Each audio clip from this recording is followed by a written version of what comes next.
hiçbir külken izci bu bana hakikat amal yok mu şunca olmaz kabi nur çağır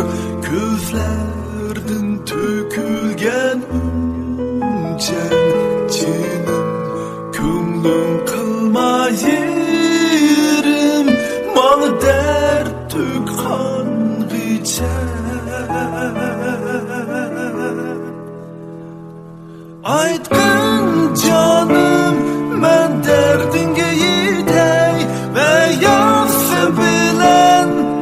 bir yol gitey aytıvergiden derdinge yetey ve yoksa bilen bir yol gitey bilemezsen baxtlik emas görünüp durar qaran onun közigen sezalmayman bu hiç külkiler cinim kömlüm kılmayırım kel dert tükkan geçer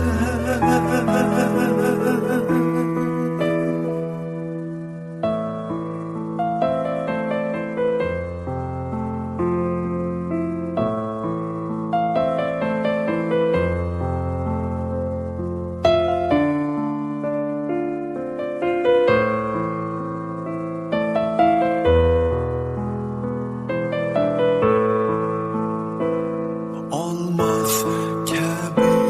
nur çağır gözlerden tökülgen uncan cinim